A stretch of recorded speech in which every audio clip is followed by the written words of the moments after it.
Hello, Jeff. How do you hear me?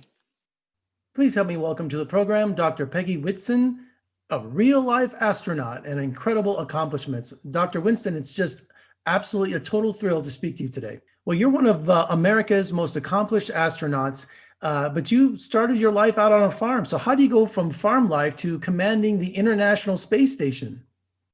Seems pretty impossible to me, but actually, one of our other crew members on the Crew-1 launch today is also from farmland in Missouri, so we have that in common. But anyway, I saw Neil Armstrong and Buzz Aldrin walk on the moon when I was 9 and wanted to be an astronaut.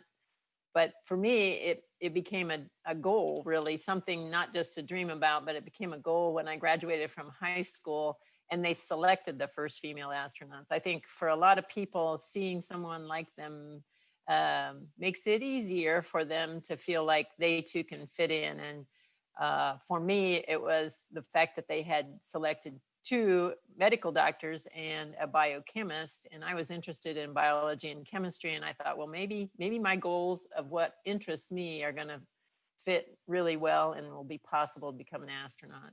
Still took 10 years of applying, but finally I did get in. You have so many incredible accomplishments. Just a few. You're the first woman to command the International Space Station twice. First female chief astronaut with the most spacewalks, 10, with over 60 hours in space.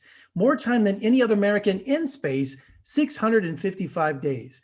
Do you think those records are going to stand? Well, I certainly hope that somebody will break my duration record, because if not, we're not doing something right. We're not exploring. We need to keep taking the next step. That's what, setting the records is only possible through all the efforts of everyone at NASA. And now that includes the commercial sector. SpaceX is contributing to getting our folks into orbit as well. And so it's really, I think, something that is inevitable, but it's important that we keep pushing and challenging ourselves to the next level. Well, SpaceX and NASA are teaming up for the historical launch, which you can watch on Discovery Channel and on the Science Channel. Can you tell us some details? I understand there are 4 astronauts going up into orbit. Yes, it's going to be really exciting. So it's, we've had human presence on board the International Space Station for 20 years. We just celebrated our anniversary this month, but this crew is going to go up to a crew of 7 permanent residents on board for an increment. And that's what our initial plans for the space station were, but we just didn't have a vehicle that could get us up there that way in the recent time being. So that this launch is going to be fun. And it's also the first time, like, for instance, the FAA had to certify this flight as opposed to NASA. NASA's always certified the human space flight program. And now hopefully this is the next step in making commercial access easier for everyone. Did you train in a swimming pool for your spacewalks? Yes, I did. We have a huge swimming pool. It's like 40 feet deep and over 100 feet long.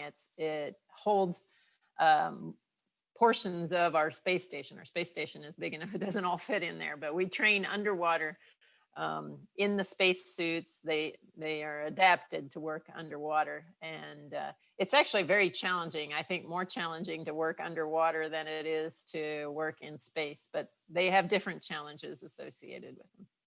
I had the pleasure of interviewing astronaut Jerry Leninger, and we for one strange rock for that incredible series.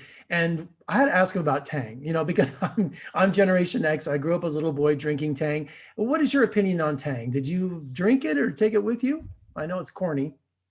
Yeah, we don't have Tang per se. NASA can't advertise for anybody anyway. So we have chocolate coated candies and stuff like that because we can't advertise.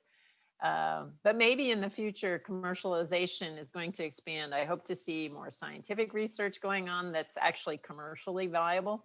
I got to be involved in some really interesting research that I'm looking forward to the next steps where we can make something in space and bring it back to Earth and use it. For instance, we were proliferating stem cells on board the space station. They actually proliferate, multiply better in space. And so, some future testing, maybe we'll send stem cells up to proliferate them and then bring them back home and give them as drug therapies or cell therapies on the ground. So I think there's going to be tons of commercial applications once we get more of this commercial presence available. So it'll be exciting to see how the future changes. Well, Dr. Whitson, thank you so much for joining today. You are just an absolute inspiration to me and to many others. And of course, remember, do your best, be positive, and dream big. Absolutely. I totally agree.